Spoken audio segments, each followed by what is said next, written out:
नमस्कार, रीता न्यूज से मोहन झा। बेनीपट्टी डॉक्टर नीलांबर चौधरी महाविद्यालय में आज स्वर्गीय डॉक्टर नीलांबर चौधरी के 87वीं जयंती समारोह के अवसर पर बिहार सरकार के शिक्षा मंत्री कार्यक्रम के उद्घाटन कार्यक्रम में भाग लिए। उन्होंने अपने उद्घाटन भाषण में आज शिक्षकों के प्रति जो आक्रोश व्यक्त किया वह काफी चर्चा का विषय बन गया है। शिक्षा मंत्री अशोक चौधरी ने स्पष्ट तौर पर कहा कि शिक्षकों के सम्मान में सरकार जितना काम कर रही है उसके अनुकूल शिक्षक खड़े नहीं उतर रहे हैं। 4,000 रुपया जब उन्हें माह दे दिया जाता था तब और अब की सरकार ने उन्हें 25,000 रुपये तक माह दे देना प्रारंभ कर दिया है। फिर भी शिक्षकों के द्वारा बार बार आंदोलन करना और अपने कर्तव्य के प्रति मुंह मोड़ लेना यह काफी दुखद है। उन्होंने आज शिक्षकों के प्रति जो आक्रोश व्यक्त किया, मैं आपको उनके द्वारा मंच पर बोले गए भाषण उनकी ही आवाज में सुनाता हूं, जो उन्होंने शिक्षकों के प्रति आज किस तरह आक्रोश व्यक्त रहे। जो विगत परंपरा को आप लोग लंबे समय से चलाते आ रहे हैं। नीलांबर चौधरी न सिर्फ एक शिक्षाविद रहे बल्कि अनेकों महाविद्यालयों के निर्माण में उनकी अहम भूमिका रही। विधान परिषद के लंबे समय तक सदस्य रहे, विभिन्न विधान परिषद के समितियों के सदस्य रहे और उनके कार्यकाल को आज तक विधान परिषद के जो हमारे सम्मानित सदस्य हैं, जो हमारे कर्मचारी हैं, वो लोग बहुत प्यार और अभिभावक के रूप में उनको याद करते हैं। न सिर्फ संस्कृत और ललित नारायण विश्वविद्यालय के सिंडिकेट में मेंबर रहे बल्कि उन्होंने कई शिक्षण संस्थानों के निर्माण में आम भूमिका निर्माण करने का काम किया है। हम अपने आप को आज उनके जयंती समारोह में शामिल होकर भाग्यशाली महसूस करते हैं कि ऐसे अभिभावक जिन्होंने शिक्षा जगत में इतना लंबा काम किया, उन सबको प्रेरणा देने का काम करते हैं। साथियों, भवन निर्माण के साथ साथ शिक्षा का प्रभार माननीय नेता नीतीश कुमार ने भी हमें दिया हुआ है और पहले भी हम शिक्षा विभाग के मंत्री रहे हैं और शिक्षा को हमने बहुत करीब से देखने का काम किया है। अभी हमारे बीच हम लोगों के पहले यहाँ पर प्राथमिक शिक्षक संघ के अध्यक्ष अपना भाषण दे रहे थे। जब माननीय नेता ने इस प्रदेश की बागडोर संभाली थी तो यह प्रदेश झारखंड सहित 24,000 करोड़ का था और आज यह प्रदेश 2,15,000 करोड़ का प्रदेश हुआ है इन 15 वर्षों के उनके कार्यकाल में। और शिक्षा का बजट 34 से 32,000 करोड़ का है। अभी माननीय डीसी साहब भी बता रहे थे किस तरह से लखनऊ विश्वविद्यालय को कितना पैसा राज्य सरकार देती है पेंशन वेतन के मद में और आज ललित नारायण विश्वविद्यालय को कितना तनख्वाह दिया जाता है। लेकिन शिक्षा का क्या हाल है बिहार का, ये भी समझने की जरूरत है। लोग बड़ी बड़ी बात तो करते हैं। अभी अध्यक्ष महोदय भी बड़ी बात कहे कि महिलाओं को आपने दिया, विकलांगों को आपने दिया, पुरुषों को आपने नहीं दिया। जब नियोजन हो रहा था, मैं शिक्षा मंत्री नहीं पता बोल रहा हूँ, मैं बिहार के नागरिक के रूप में कह रहा हूँ, जब आपका नियोजन हुआ तो आप जिससे कि वो आने वाले समय के लिए उनको परेशानी नहीं हो। लेकिन पुरुषों को क्या समस्या है? पुरुष तो खुद गए थे नियोजन कराने के लिए। पूरे बिहार के शिक्षा का 60% बजट जो है वो प्राथमिक शिक्षकों पे खर्च होता है।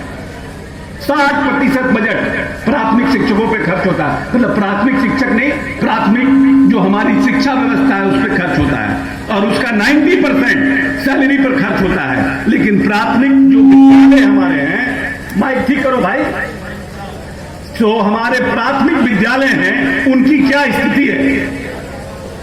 जो हमारे विद्यालयों का, अभी तो कोविड का 2020 का समय था कि क्या हमारे शिक्षक प्राथमिक विद्यालयों में पहुंच रहे हैं?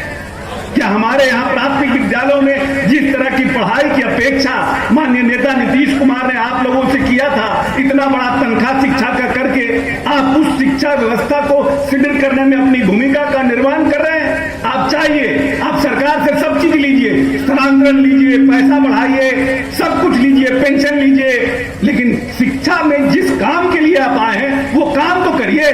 कम से कम जो मिनिमम रिक्वायरमेंट आपका है, आपकी बहाली हुई थी 4,000 से, आपकी बहाली हुई थी 4,000 से, और आज आप 26-27 हजार पा रहे हैं। आज एक जो प्राइवेट स्कूल है यहाँ पर, अगर बेनीपट्टी का, उनके जो विद्यालय के शिक्षक हैं उनको 7,000-8,000 मिलता है।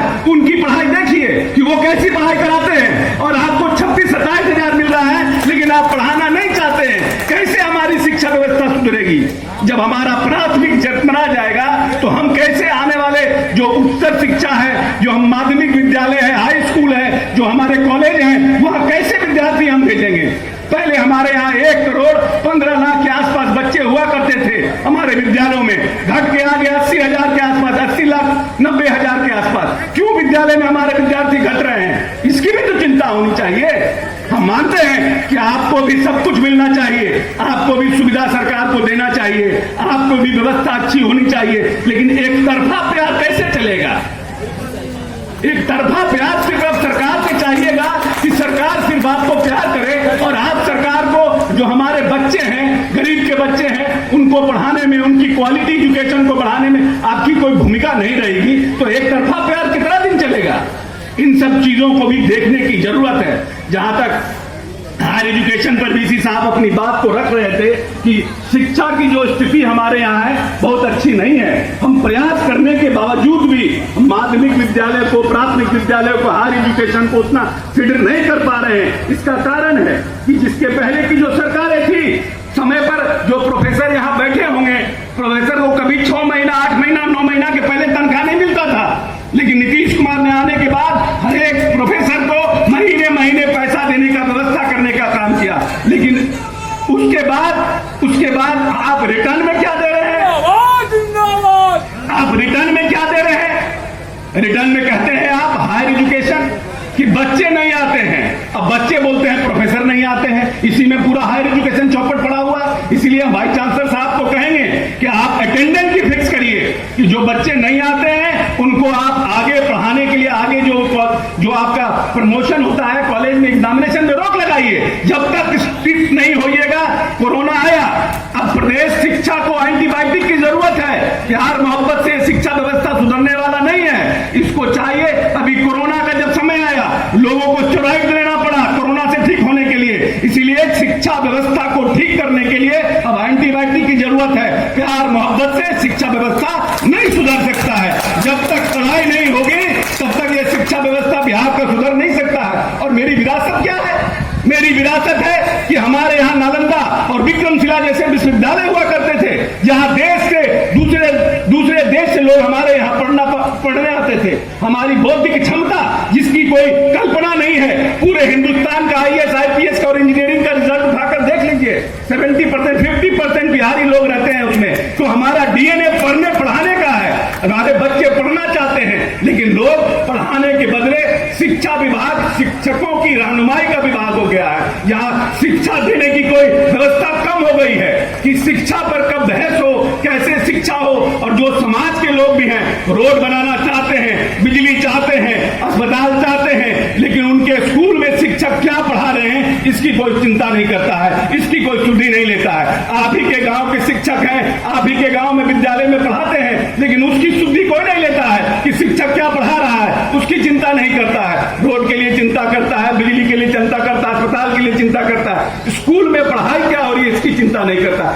जब तक समाज जागृत नहीं होगा, जब तक समाज शिक्षा के लिए आंदोलन नहीं करेगा, जब तक शिक्षा समाज इस प्रदेश में सरकार पर और शिक्षा व्यवस्था पर दबाव नहीं बनाएगा, तब तक इस बिहार की शिक्षा व्यवस्था सुधरने वाली नहीं है। हमारे नेता चाहते हैं कि हमारा विश्वविद्यालयों का एकेडमिक कैलेंडर ठीक हो, हमारे बच्चों को समय पर रिजल्ट मिले, हमारे बच्चे समय पर पढ़ाई करें, हमारे बच्चों को इस प्रदेश से बाहर जाना नहीं पड़े। लेकिन तालमेल की जरूरत है। जब तक सरकार एक तरफा आपसे प्यार कर रही है, आप शिक्षा पर ध्यान नहीं दीजिएगा तो ये दोनों काम नहीं चलेगा। इसलिए इन्हीं चंद बातों के साथ हम दिलीप चौधरी जी को कोटि कोटि धन्यवाद देते हैं, और जो शिक्षाविद यहाँ आए हैं उनसे भी आग्रह और निवेदन करते हैं, अगर चाहते हैं कि बिहार 21वीं सदी का बिहार बने, इसके लिए हमें शिक्षा पर सबको मिलकर काम करने की जरूरत है। इन्हीं शब्दों के साथ बहुत बहुत धन्यवाद। निलंबर चौधरी जी की स्वर्गीय निलंबर चौधरी जी को श्रद्धांजलि अर्पित करते हुए तमाम यहाँ जो शिक्षाविद बैठे हैं उनको हम नमस्कार और प्रणाम करते हैं। जय हिंद, जय भारत।